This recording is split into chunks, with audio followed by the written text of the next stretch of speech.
చదివేటప్పుడు ఆ చదివినంత సేపు ఆ బుక్ సంబంధించినంత గుర్తుంటుంది. కొన్ని కొన్ని కొన్ని కొన్ని విషయాలు చదివేసిన తర్వాత కొన్ని మర్చిపోతారు. సో కంప్లీట్గా అవన్నీ గుర్తుపెట్టుకోవాలంటే ఏం చేయాలి అసలు? మెమొరీ ఇంప్రూవ్మెంట్ అనేది ఒక ఆర్ట్ అంటాను నేను. నేను దీని గురించి ఎలాబొరేట్గా చెప్తాను మీకు. నేను ఇంటర్మీడియట్ అండ్ డిగ్రీ చదువుతున్నప్పుడు లోయెస్ట్ మెమొరీ ఉన్న ఒక స్టూడెంట్ని. I repeat, I was having lowest memory. నేను డిగ్రీ అయిన తర్వాత ఐఏఎస్ ప్రిపరేషన్లోకి వచ్చిన తర్వాత కొద్దిగా నా మెమరీ ఇంప్రూవ్ అయితే అయ్యిందేమో కానీ అయినా లోయెస్టే. నేను ఇవాళ 2021లో మీతో మాట్లాడుతున్నాను, జనవరిలో. నేను 2014-15 వరకు కనీసం 13 వరకు నా లోయెస్ట్ మెమరీయే. కానీ నా మెమరీని ఇంప్రూవ్ చేసుకున్నాను నేను. హౌ అనేది కీలకం. నేను 3 పనులు చేశాను. ఒకటి, ఒక బుక్ని చదువుతున్నప్పుడు, మీరు ఎనీ బుక్ ఇవ్వండి, నేను చదువుతున్నప్పుడు ముందు కాన్సెప్ట్ని అవగాహన చేసుకుని అప్పుడు చదువుతాను. కొంచెం లాజికల్గా చెప్తాను. నేను ఏదో పలానా వాళ్ళ ఆఫీస్కి వెళ్ళాలి, మాదాపూర్లో ఉంది అనుకుందాం. నేను ఉండేది దిల్సుఖ్ నగర్. ఇప్పుడు దిల్సుఖ్ నగర్ నుంచి మాదాపూర్ వెళ్ళడానికి వాళ్ళు లొకేషన్ షేర్ చేశారు అనుకుందాం. మనందరం ఏం చేస్తామంటే యూజువల్లీ 10 o'clock వాళ్ళ ఆఫీస్కి వెళ్ళాలి అంటే 9 o'clockకి మన వెహికల్ ఎక్కుతున్నప్పుడు ఆన్ చేస్తాం. ఏది? ఆ లొకేషన్ గూగుల్ మ్యాప్ని. నేను అలా చేయను. నేను వాళ్ళు లొకేషన్ షేర్ చేసిన వెంటనే నేను రేపు మార్నింగ్ 9 o'clockకి వెహికల్ ఎక్కడాలంటే ఇవాళే నేను దాన్ని మొత్తం చూస్తాను. నేను రూట్ మ్యాప్ని చూసుకుంటూ వెళ్తాను. నేను మాదాపూర్ ఎక్కడ తీసుకెళ్తామని చూసుకుంటుంటాను. నేను మాదాపూర్ ఇంతకుముందు వెళ్ళిన ఏరియానా కాదా అని చూసుకుంటుంటాను. ఎంత ఇస్తుంది? 45 minutes అని అనుకుందాం. 45 minutes ఎందుకు పడుతుందని చూసుకుంటాను. 45 minutes అంటే ఏ వెహికల్కి వెళ్తుందని చూసుకుంటాను. అంటే నేను రేపు 10 రీచ్ అయ్యేది ఏదైతే ఉందో అది ఇవాళే రీచ్ అవుతున్నట్టుగానే, జర్నీ చేస్తున్నట్టుగానే నేను ఒకసారి ఫీల్ అయ్యి దాంట్లోకి వెళ్తాను. ఇదే అవగాహన అంటే. నువ్వు ఒక పుస్తకాన్ని కానీ, ఒక సబ్జెక్ట్ని కానీ, అది హిస్టరీ అయినా హిస్టరీ, ఎకానమీ అయితే ఎకానమీ, చదవడానికన్నా ముందు ఒక అవగాహన చేసుకో. ఈ అవగాహన చేసేవాడిని గురువు అంటారు. కోచింగ్ అనేది పాత్ర అక్కడే వస్తుంది. అందుకని అవగాహన చేసుకో. ఇది మొదటిది. స్టెప్ నెంబర్ 2, చదువుతున్నప్పుడు ర్యాండమ్గాను నవలగాను చదువుకో. ఆలోచించు. ఒక పేజీ చదివిన తర్వాత ఒక్క క్షణం ఆగు, ఆలోచించు. ఇది నాకు ఇంతకుముందే తెలిసిందా, కొత్తగా నేర్చుకున్నదా, ఇంతకుముందు తెలిసిన దాంతో నేను ఏదైనా లింక్ పెట్టగలనా ఆలోచించు. మీకు ఉదాహరణ చెప్తాను. నేను యాన్షియంట్ ఇండియా అని మనకి ఉంటుంది. మా భారతదేశ చరిత్రలో ప్రాచీన భారతదేశ చరిత్ర. ప్రాచీన భారతదేశ చరిత్రలో అయాస్ అని ఒక పదం వస్తుంది. అయాస్ అంటే కాపర్ అని అర్థం. కానీ తెలుగు అప్పటికే తెలిసిన నాకు అయోమయం అని ఒక పదం ఉంది.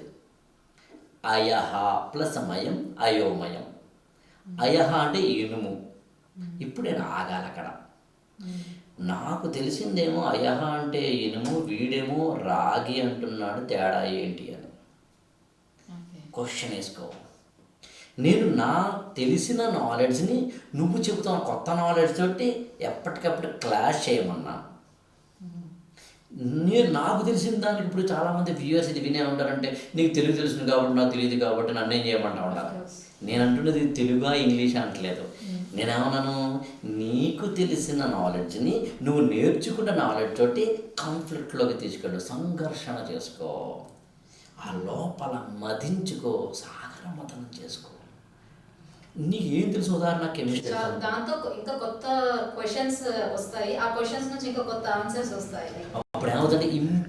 ఇంప్రెషన్స్ అంటారు, ఇంప్రింట్ అవుతుంది మైండ్ మీద. ఇక మూడవది వెరీ ఇంపార్టెంట్ పాయింట్. నేను మీకు ఈ పెన్ ఇచ్చేసాను, మళ్ళీ అడగని మీరు అనుకున్నారు, ఎక్కడో పెట్టేశారు మీరు. నేను 3 రోజుల తర్వాత అడిగాను, సుజిత నేను నీకు పెన్ ఇచ్చాను కదా, ఇస్తావా అన్నాను. అంటే ఏమో సార్ ఎక్కడో పెట్టాను సార్ అన్నాను. ఇప్పుడు తిరిగేద్దాం. ఈ పెన్ ఇస్తూనే ఇది నేను మళ్ళీ సాటర్డే నాడు అడుగుతాను, థర్స్డే నాడు అడుగుతాను, నెక్స్ట్ అడుగుతాను, నాకు మళ్ళీ ఇవ్వాలి అని అనుకుందాం. మీరు ఏం చేస్తారు? దాన్ని జాగ్రత్తగా బీరువాలో పెట్టి అక్కడ అలా పెట్టి మళ్ళీ నెక్స్ట్ సార్ అడిగితే ఇవ్వాలి అన్నట్టుగా పెట్టినారు. ఇప్పుడు నేను థర్స్డే మార్నింగ్ వచ్చాను, చూస్తే can I have my pen అన్న వెంటనే ఇమ్మీడియట్గా జస్ట్ ఎవ్వరూ అడగట్లేదు, ఆలోచించట్లేదు, బుర్ర పీక్కోవట్లేదు, జుట్టు లాక్కోవట్లేదు, ఏమో సార్ అంటలేదు, నెయిల్స్ ఏమి కొరుక్కోవట్లేదు, జీ అని వెళ్ళారు, మీ రూమ్లోకి వెళ్ళారు, అలా ఏం తీసుకొచ్చారు నాకు ఇచ్చారు. మన బ్రెయిన్లో కూడా న్యూరాన్స్ అని ఉంటాయి. ఇప్పుడు నేను చెప్పింది నాది కాదు, రాజ్ బప్పనా అని ఆయన మైండ్ మీద హౌ టు ఇంప్రూవ్ మెమొరీ అని బుక్ రాశాడు. ఆథర్ పేరు రాజ్ బప్పనా. ఆయన చెప్తాడు న్యూరాన్స్ వాటి యాక్టివిటీస్ ఎలా ఉంటాయని చెప్తాడు ఆయన. అందుకు చదివేటప్పుడే అట్ట బ్రెయిన్కి ఏం చెప్పాలి అంటే ఇదేంటి మళ్ళీ అడుగుతాను, జాగ్రత్త ఇవ్వు అని చెప్పాలి. నువ్వేం చేస్తున్నావు? చదువుతున్నావు, ఒకటి ఏదో స్టడీ అని చదువుతున్నావు, బయట ఏదో ఒక మ్యూజిక్ వస్తూ ఉంటుంది, అబ్బని తీయని దెబ్బ ఎంత కమ్మగా ఉండదో కాన్సన్ట్రేషన్ వెళ్ళిపోతుంది. ఇప్పుడు ఏం చేస్తావు నువ్వు? ఇండియన్ ఎకానమీ దీన్ని అబ్బని తీయని దెబ్బని ఒకే రూట్లో పెట్టావు. తర్వాత మళ్ళీ ఇండియన్ ఎకానమీ, క్యాపిటలిజం చదువుతాను. మళ్ళీ ఈలోగా ఇంకోటి ఏదో వస్తుంది, ఇప్పటికి ఇంకా నా వయసు, ఇంకో పాట వచ్చింది, పాటల మధ్యలో కంటెంట్ పెట్టావు. నేనేమంటానంటే పాట నీకు ఎప్పుడైనా గుర్తొస్తుంది, కంటెంట్తో ముడిపెట్టు అంటాను నేను. అందులో నేను ఏది చదివినా నాకు రొమాంటిక్గా అనిపించే, రొమాంటిక్ అంటే నెగిటివ్ అర్థం కాదు, నాకు ఆహ్లాదం అనిపించే దాంతో ముడిపెట్టుకుంటాను నేను. మీరు the evolution of the God, concept of God, I think you might have also red that book. ఆ బుక్ నేను చదివినప్పుడు నేను చదువుతున్న ప్రతిసారి నేను యాన్షియంట్ టైమ్స్లోకి వెళ్ళిపోతాను అనమాట. నన్ను నేను అక్కడ చూసుకుంటూ ఉంటాను. నేను కూడా నిజంగానే ఆ ప్రాచీన మానవుని ఎలా ఉంటాను చూసుకుంటూ ఉంటాను అనమాట. నేను ఇమాజిన్ చేసుకుంటాను. ఎగ్జాక్ట్లీ. అందులో నీ న్యూరాన్లకి, నీ బ్రెయిన్లో ఉన్న న్యూరాన్లకి మళ్ళీ అడుగుతాను, నువ్వు ఇవ్వాల్సమా అని చెప్పు. అప్పుడు ఆటోమేటిక్గా అది నీకు తిరిగిస్తుంది. మెమరీ అనేది మన చేతిలో ఉంది. మన వాళ్ళందరికీ మీరేమనుకోవద్దు, బద్ధకం ఎక్కువ, ఇంప్రూవ్ చేసుకోరు. నేను ఇలాగే ఉంటాను, నా బతికింతే అనుకుంటాను. నేను ఎందుకు, నాకు చిన్నప్పటి నుంచి మెమరీ లేదు, గత 6 ఏళ్లలో పెంచానని చెప్పడానికి కారణం ఇదే. నేను 10th క్లాస్ వరకు నా హ్యాండ్ రైటింగ్ బాగుండేది కాదు. నేను ఇంటర్మీడియట్ ఫస్ట్ ఇయర్లో ఉన్నప్పుడు చక్కగా సన్నగా పక్కగా పలచగా చిన్న ఫ్యాంట్ వేసుకుని ఉన్న రోజుల్లో మా ఫిజిక్స్ సార్ ఫస్ట్ టైం నా ఏదో అసైన్మెంట్ ఇస్తే రాసిన అసైన్మెంట్ ఆయనకి చూపిస్తే ఆయనకి విసిరి కొట్టాడు. ఏందిరా ఇది, ఏంటి హ్యాండ్ రైటింగ్ ఏంటి, పైగా 10th క్లాస్ అప్పటికైనా గోల్డ్ మెడల్, అది 10th క్లాస్లో గోల్డ్ మెడల్ వచ్చి ఏంటిది అని తిట్టారు.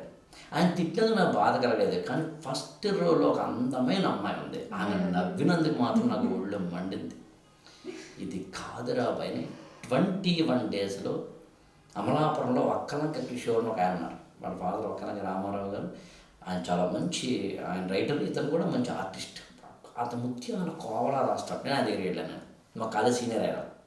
నేనేం చేయను, ఆయన ఏం రాశారో చూసి మళ్ళీ దాన్ని తిరిగి నేను అంటే 21 రోజుల్లో నా హ్యాండ్ రైటింగ్ మార్చుకున్నాను. నా తలరాత మారదు, నా చేతిరాత మారదు, నా బతికింతే, నాకు ఏంటో అర్థం కాదండి. గత 5 ఏళ్ళుగా కష్టపడుతున్నాను కానీ అస్సలు నాకు శాలరీ పెరగట్లేదండి. అసలు మా వాడు అలా రూమ్లో కూర్చో చదువుతూనే ఉంటాడండి, అయినా అసలు ఏమీ మార్కులు రావట్లేదు అంటే చదవట్లేదు వాడు, చదువుతున్నాను అనుకుంటున్నారు మీరు.